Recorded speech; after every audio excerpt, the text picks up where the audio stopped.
Premier ministre, vous le savez, a commencé ses consultations avec les partis du bloc central. Sébastien Lecornu va-t-il réussir à créer un accord du PS au LR pour voter un budget? Risque-t-il d'être censuré illico par les oppositions? On en débat avec nos invités qui sont sur ce plateau et que je vous présente. Céline Hervieux est à nos côtés. Bonjour et bienvenue. Bonjour. Députée socialiste de Paris. On est également avec Philippe Juvin. Bienvenue. Bonjour. Député LR des Hauts-de-Seine et avec Charles Sitzenstuhl. Bienvenue à vous. Bonjour. Député Renaissance du Bas-Rhin. On va vous entendre débattre dans un instant, mais avant, on va prendre la direction de Matignon.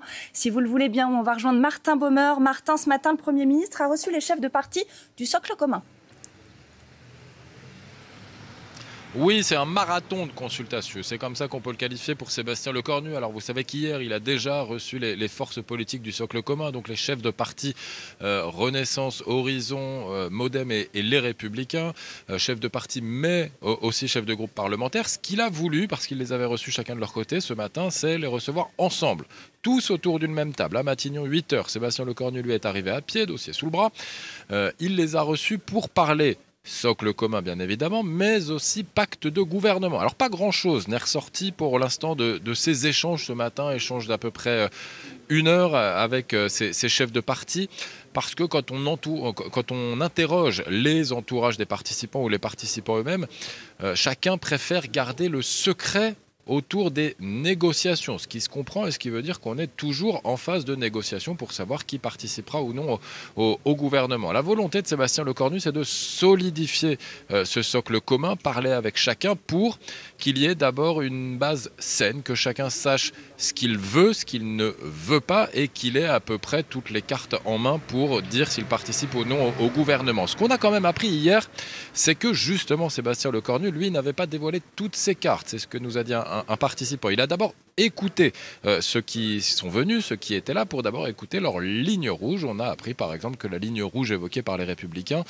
c'était de ne pas faire de proportionnel pour les élections. Voilà, donc il écoute chacun et une fois qu'il aura décidé, qu'il a solidifié ce socle commun, alors il lancera les invitations pour les autres groupes parlementaires. On attend notamment celle lancée au Parti socialiste. Pour l'instant, on a confirmation par les plus hauts dirigeants du PS qu'aucune invitation ne leur a encore été lancée. Merci beaucoup Martin pour toutes ces précisions en direct de Matignon. Philippe Juvin, on a bien compris qu'on aurait du mal à vous tirer les verres du nez pour savoir ce qui se négocie précisément. Néanmoins, est-ce qu'on peut déjà acter le fait, par votre présence à toutes ces réunions, à vous les Républicains, que vous ferez partie du gouvernement? Écoutez, moi je suis républicain. Je préférerais que le Premier ministre soit républicain et que le programme du gouvernement soit le programme des Républicains. Mais nous n'avons pas la majorité. D'ailleurs, personne n'a la majorité. Donc la question qu'on doit se poser, c'est est-ce qu'il faut de la stabilité, un gouvernement? Moi, je crois que le pays a besoin de stabilité. Et donc, il faut accepter humblement, tous, pas seulement les Républicains, tous les partis qui veulent de la stabilité dans ce pays, de participer à un gouvernement qui n'aura ni le programme du camp de la famille d'Emmanuel Macron, ni le programme des Républicains, ni le programme de l'UDI, ni le programme des socialistes, ni le programme de personne. Ça sera un programme minimum pour que le pays ait un gouvernement et un budget. Il faut un budget. Donc vous êtes prêt à faire des concessions du côté des Républicains. C'est ça que vous êtes en train de me dire. Tous les gens raisonnables doivent faire des concessions. Voilà. Ensuite, chacun va mettre ses lignes rouges. J'insiste sur la subtilité des lignes rouges. Plus vous allez en mettre, plus évidemment ça va être compliqué de trouver un accord. Donc il faut le faire avec intelligence et subtilité. Mais oui, on doit se mettre d'accord sur un programme minimum. Si on ne se met pas d'accord sur le programme minimum, vendredi, l'agence Fitch, qui risque de nous dégrader, va probablement nous dégrader encore plus. La situation, vous savez, n'est pas grave. Elle est très grave. Donc, nous devons donner au pays de la stabilité. Céline Hervieux, quand vous entendez Philippe Juvin, républicain, dire qu'il est prêt à faire des concessions, que son parti doit discuter et que ça doit être le cas de tout le monde, est-ce que ça vous rassure? Est-ce que vous aussi, vous êtes prête à faire des concessions? Alors non, je ne suis absolument pas rassurée. Je suis même très inquiète quand je vois cette nomination et je pense que c'est un euphémisme de dire qu'on a été très déçus, voire choqués de voir que le président de la République ne semble pas saisir l'impasse politique dans laquelle nous sommes. Par contre, là où je rejoins mon collègue M. Juvin, c'est que la situation est très grave et qu'en l'occurrence, ce sont eux qui sont au gouvernement depuis 8 ans, les mêmes qui ont été battus dans les élections, qui continuent de gouverner, et c'est à eux de faire du compromis. Sur la base des éléments de proposition du Parti socialiste, puisque nous avons un objectif, c'est d'être utile pour les Français tout de suite. Nous avons des échéances d'ici 2027, il va falloir tenir, il va falloir trouver une forme de stabilité. Et la stabilité, on voit bien qu'elle n'est ni du côté des LR, ni du côté d'un Premier ministre tel que François Bayrou. Ça n'a pas fonctionné. Donc maintenant, il serait temps de se tourner vers la gauche. Mais donc vous ne comptez pas du tout bouger? Vous ne comptez pas aux discussions aller dire nous on a quelques lignes rouges, mais par contre on est prêt à lâcher du lest sur telle et telle mesure. Ça vous ferait pas? Mais on peut pas, si vous voulez, il faut déjà que ceux qui sont responsables reconnaissent leur part de responsabilité et tout doit changer ou rien ne changera. Mais c'est pas un peu ce qui est en train d'être fait quand on dit là on est prêt à discuter? Les gens n'en peuvent plus d'entendre ça. Ça fait depuis le mois de septembre, depuis Michel Barnier, qu'on entend ça, la question des compromis. Qu'à un moment donné, ça n'a pas tenu. L'équilibre politique, il est précaire de votre côté. Donc maintenant, il est temps de se retourner vers le Parti socialiste et c'est à eux de faire des concessions sur la base de notre programme. Charles Citizen-Sud, j'aimerais vous entendre sur ce qui vient d'être dit sur cette question des concessions. Certains sont prêts à en faire, d'autres disent c'est au gouvernement, à Renaissance, au LR de faire des concessions. Aujourd'hui, le paysage politique, il est assez clair. Vous avez des forces radicales qui veulent la fin des institutions, qui veulent la démission, qui veulent mettre le chaos dans le pays. C'est les Insoumis d'un côté, c'est l'extrême droite, Marine Le Pen, Jordan Bardella de l'autre. Ensuite, entre ces deux forces radicales, il y a les partis de gouvernement qui, alternativement, ont eu l'honneur de diriger le pays. Chacun doit garder son identité. Il y a une droite, il y a un centre droit, il y a un centre, il y a une gauche dans notre pays. Il y a un seul objectif maintenant, c'est d'avoir un budget.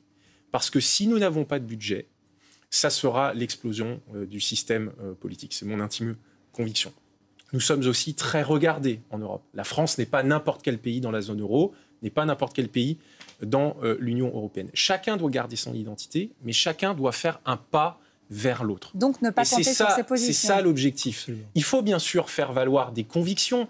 Quand on est de gauche, quand on est de droite, on n'a pas forcément la même vision de l'économie, de la fiscalité, du social. Justement, la taxe Zuckman. Comme ça. Justement, la taxe Zuckman. Chacun doit aller vers l'autre pour qu'il puisse y avoir un budget qui passe. Nous l'avons dit, je termine par là, que par exemple sur le sujet de la fiscalité, nous sommes prêts à ouvrir des discussions que nous n'avons pas eues l'année dernière avec la gauche, parce qu'il y a un principe de réalité qui s'impose. Donc vous seriez prêt à envisager, par exemple, la taxe Zuckman?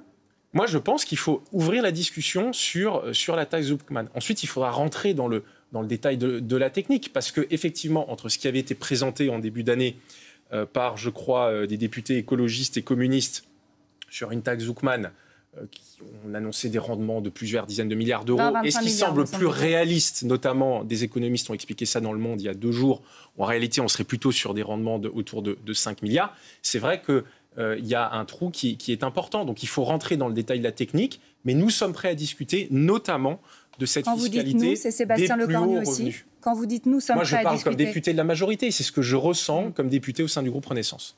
Qu'est-ce que vous avez à répondre à ça, Céline Yervue? Vous disiez, c'est plus à nous de faire des concessions, c'est au camp d'en face. Là, il y a un pas. Il est temps, il est temps de le Donc, c'est reconnaître. positif. Oui, non, mais c'est positif. Mais si vous voulez, c'est comme en amour, la politique, il y a un moment donné où les discours ne suffisent plus. Donc moi, j'attends de voir les actes. J'attends de voir ce qui va être proposé en termes de mesures budgétaires concrètes. Et c'est pas la poudre de perlimpinpin qu'on attend. Ce qu'on attend, ce sont des vraies mesures de justice fiscale, dont fait partie effectivement la taxe Zuckman. C'est très simple, c'est 2% sur les patrimoines de plus de 100 millions d'euros. Ensuite, il y a une taxation potentielle sur les héritages, les très grandes successions. Il y a la question des aides aux entreprises, des aides sans contrepartie, 211 milliards d'euros par an d'aide aux entreprises. Est-ce que les macronistes, j'aimerais bien savoir, sont capables de reconnaître qu'il y a un moment donné, il y a un manque à gagner? Mais voulez-vous les telles quelles, ces mesures, Céline Yervue, ou elles peuvent aussi être discutées? Non, mais partir de ça, ça ne veut pas dire arriver à ça à la fin. Bien sûr qu'elles seront discutées, elles seront discutées, mais sérieusement. Philippe Juvin, qu'est-ce que vous en pensez, vous, de cette question de la fiscalité? Chez les LR, on n'a pas vraiment la même vision que les socialistes, absolument. À la base. Moi, je pense qu'il faut que le vrai sujet du budget de la France, la marge de manœuvre, elles sont plutôt sur les dépenses que sur les recettes. C'est-à-dire qu'on dépense trop et probablement très mal. Il y a une grande gabegie dans le pays. Vous vous rendez compte ? Je prends l'exemple, par exemple, des politiques de lutte contre le chômage. Les politiques de lutte contre le chômage, elles sont 3 fois supérieures à celles de l'Italie, alors que nous avons le même taux de chômage, à peu près. Donc ça montre bien qu'on a un sujet d'utilisation de l'argent public.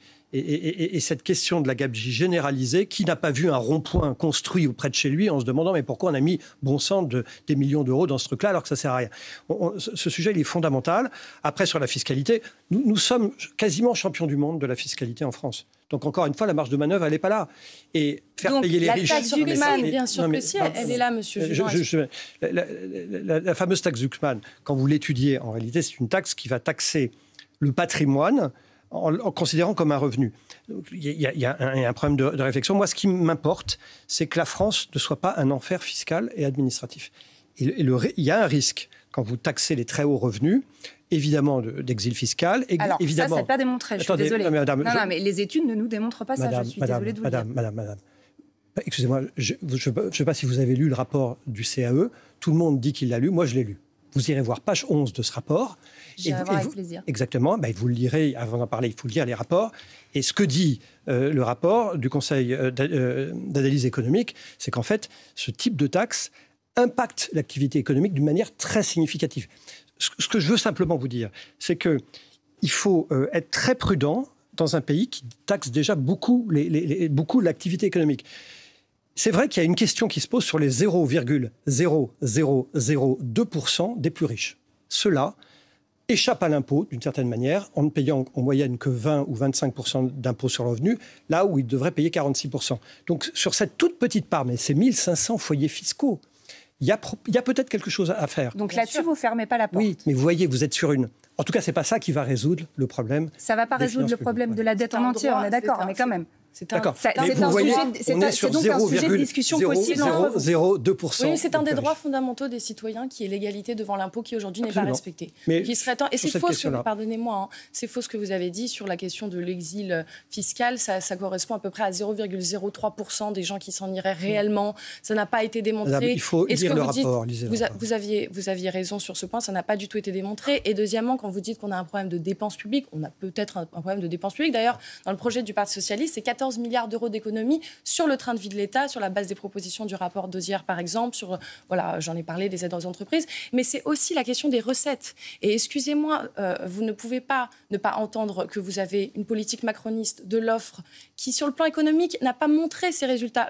La situation dans laquelle nous sommes aujourd'hui et le déficit et la dette qui a explosé, c'est le résultat de la politique économique que vous avez conduit main dans la main avec les macronistes. Donc c'est pour ça que la France et les Français vous le disent d'ailleurs à travers les élections, changer d'orientation politique et arrêter de nous parler de la suppression des jours fériés, de moins rembourser les soins de santé, de déshabiller toujours plus les services publics. Parce que c'est ça qui est en train de se passer, ce que constatent les citoyens sur le territoire. Charles Sinzenstuhl, sur ce qui vient d'être dit. Oui, je veux quand même réagir parce que après 8 ans d'exercice du pouvoir, il y ait un rejet, il y a des déceptions, ça se comprend, c'est légitime, moi je l'entends aussi. Le résultat des élections de 2024 a d'ailleurs montré qu'il y avait un message très clair qui avait été envoyé à la majorité, l'ancienne majorité.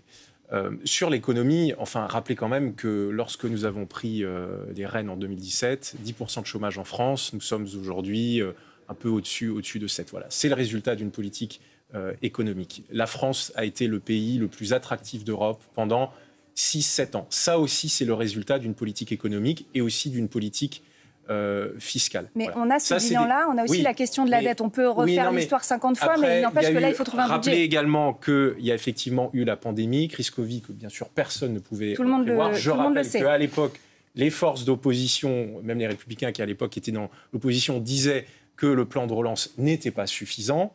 Voilà. Mais tout ça, si vous voulez, je le rappelle, mais c'est le passé en fait. Ce n'est plus le sujet. Donc comment on fait maintenant ? Le sujet, c'est 2026, c'est le budget 2026. Donc si chacun campe sur ses positions et se bat à coups de lignes rouges, on n'arrivera pas à construire un budget. Donc bien sûr, on est au début d'un processus de négociation, donc c'est normal que tout le monde soit dur, mais au bout d'un moment, il faudra faire converger ça. Parce que les Français, des millions de Français veulent la stabilité. Des milliers de chefs d'entreprise, veulent aussi la stabilité. Ceux qui souffrent depuis un an, ce sont notamment les chefs d'entreprise, parce qu'ils ne savent plus comment investir, parce qu'ils ne savent plus se projeter à 5-10 ans. Donc on doit aussi un budget pour que notre économie continue à fonctionner. Simplement, vous êtes en train de faire... Moi, j'ai dit qu'on était prêt à discuter sur la fiscalité. Je donne un autre sujet. Par exemple, sur le montant de l'effort. C'est l'autre grand sujet pour le budget 2026. L'ancien gouvernement, Bayrou, qui a chuté, avait annoncé un effort d'une quarantaine de milliards d'euros. J'ai entendu les dirigeants socialistes dire qu'ils considèrent que c'est trop important, c'est trop brutal, que ça peut avoir un risque récessif. Le contre-budget, c'est 22 milliards pour les socialistes. Je pense que sur le montant de l'effort, il faut aussi discuter. Voilà, moi, je pense qu'il faut être ouvert à ça. C'est quoi il faut trouver entre les deux. Peut-être. Qu'est-ce que vous en pensez, Philippe Juvin ? Je pense qu'il a raison. 44, d'abord, ça n'a jamais été fait. Et à mon avis, il ne l'aurait pas fait. Toujours est-il que c'est ce sur quoi il a insisté. Oui, mais par exemple, quand vous regardez ce qui a été montré, des gens ont travaillé là-dessus, l'idée c'est d'arriver à 100, ça dépend ce que vous mettez, 120 à 150 milliards d'économies sur plusieurs années. Donc, moi je préfère qu'on fasse 30 cette année plutôt qu'on ne fasse pas 44. Et il y a effectivement, c'est une démarche de manœuvre. Il faut probablement moins durcir. Le budget a été très dur, moins durcir l'effort. Oui, c'est un élément de la négociation. En fait, ce qui est très important, c'est qu'on doit se dire que si nous n'avons pas de budget, ça va nous coûter très cher. Mais je vous entends parce que vous me dites tout ça sur l'importance du budget, la demande de stabilité des Français, qu'ils soient entrepreneurs ou pas d'ailleurs. Sauf que ça, en fait, on ne le sait pas depuis hier. On le sait depuis des semaines, des mois, voire plusieurs années. Et pour l'instant, vous n'avez pas réussi à vous mettre d'accord. Qu'est-ce qui, cette fois, peut vous réunir? Qu'est-ce qui a changé, Céline Hervieux? Ah, mais pour l'instant, rien n'a changé. Et c'est bien ce qui nous inquiète. Et mais vous non plus, vous ne changez pas. Ah non, mais attendez, il faut quand même rappeler les choses. Quand Michel Barnier a été nommé Premier ministre, il s'est tourné vers l'extrême droite. Il a fait des coups de fil à Marine Le Pen en essayant de trouver un... Ça n'a pas fonctionné. Il a été trahi. Le RN, de toute façon, est absolument instable. Ils veulent effectivement le chaos. Donc, ce ne sont pas des partenaires cohérents et fiables.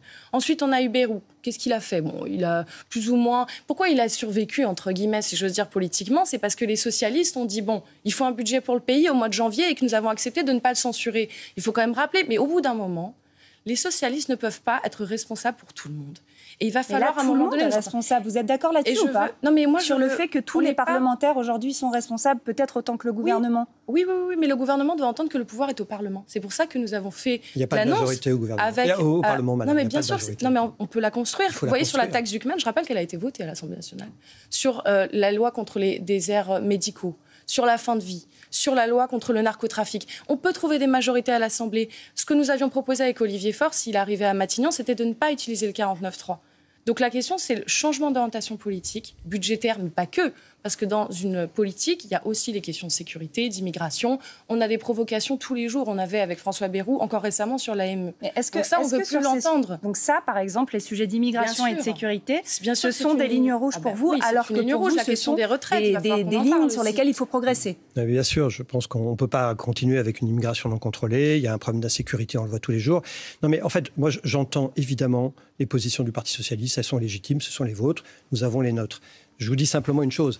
C'est si tout le monde s'accroche sur des lignes rouges très peintes en rouge très foncé et les multiplie, la conséquence, c'est qu'il n'y aura pas de budget, il y aura une instabilité et tout ça va nous coûter très cher. Les Français veulent qu'on se trouve un accord. Trouvons un accord imparfait. Il sera forcément imparfait. Vous ne serez pas satisfaits, nous ne serons pas satisfaits. Et on remet à l'élection présidentielle, c'est comme ça, le grand moment démocratique de discussion. Moi, j'ai été député européen pendant 10 ans. Et là-bas, il n'y a pas de majorité, c'est un peu comme chez nous ici. Mais c'est chronique chez eux, chez nous, enfin à Strasbourg. Comment fait-on?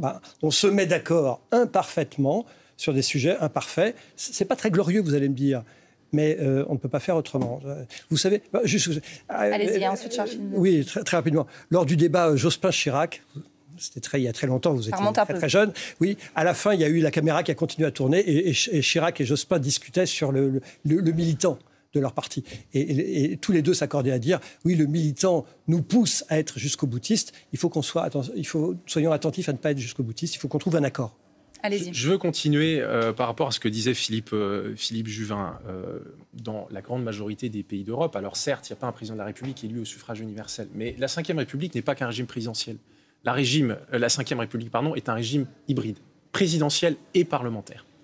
Et il y a une attente aussi de la société à ce que des forces politiques qui sont peut-être opposantes travaillent ensemble. Et moi, je trouve que c'est pour le moment ce qui a été raté depuis entre 2022 et 2025. Et moi, je le dis, je n'ai aucun problème à le dire. C'est-à-dire qu'en 2022, on avait une majorité relative. On n'a pas réussi à travailler pendant ces 3 ans, alors un peu avec les Républicains la dernière année. On n'a pas réussi à travailler de façon structurée. On l'a fait ponctuellement sur quelques textes, le nucléaire, la relance des énergies renouvelables, etc. Narcotrafic, comme l'a rappelé Madame Hervieux. Mais il y a aussi un nombre important de nos compatriotes qui souhaitent que les forces politiques travaillent ensemble. Ça correspond aussi à un état de la société. Qu'est-ce qui a changé maintenant par rapport à il y a un an? Je vous repose la question. La situation politique. La situation politique. Ça fait un an quand même, plus d'un an qu'on est dans une instabilité pas possible. La situation politique a changé. Tout le monde voit bien que si le Parlement est bloqué, que s'il n'y a pas de budget, nous sommes au bout d'un système et que le système explose. Et je rajoute un dernier élément fondamental, international. La guerre en Ukraine continue. Il n'y a toujours pas d'issue à la guerre en Ukraine. La Russie est de plus en plus menaçante. Et la France, qui est une puissance militaire et nucléaire importante, aussi a un rôle à jouer en Europe.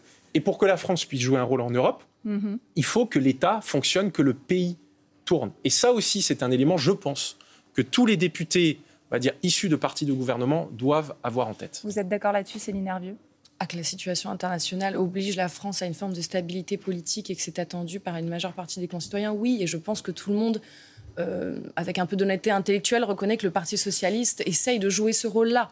Si vous voulez, sans pour autant se dédire sur les convictions qui sont les nôtres, sur le projet sur lequel nous avons été élus.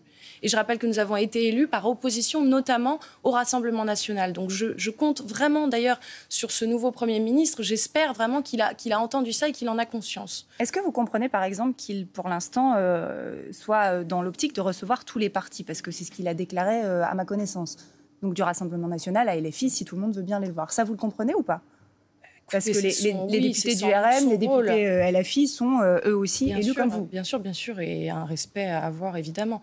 Qu'ils les reçoivent, c'est une chose. Après, la question, c'est les choix d'orientation politique qu'il va faire et la base sur laquelle il peut trouver une forme de majorité. Parce qu'on a rappelé que le budget doit être voté. Donc, s'il ne veut pas être censuré, voilà, il va falloir entendre à un moment donné les oppositions réellement. Il a parlé de rupture. Moi, j'attends de voir.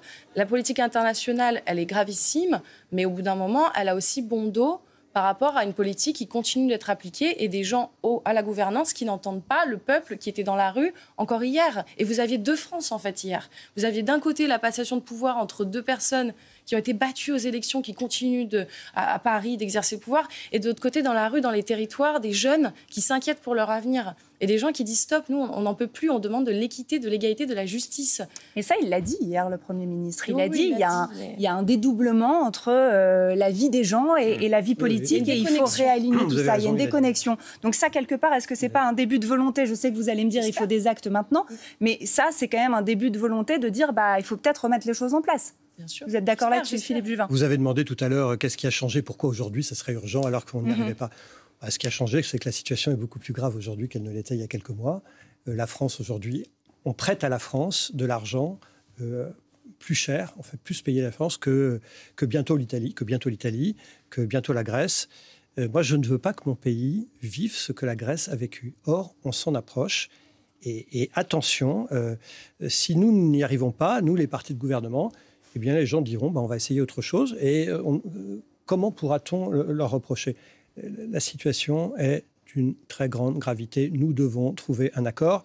Raymond Aron disait qu'en politique, entre le souhaitable et le possible, le souhaitable, c'est l'application pour chacun de nous de nos propres programmes, mais qui est impossible parce que nous n'avons personne à la majorité. Et le possible, il faut choisir le possible, c'est-à-dire ce qui est faisable. Ce qui est faisable, c'est une coalition imparfaite, à minima, pour avoir un budget. Et après, on verra.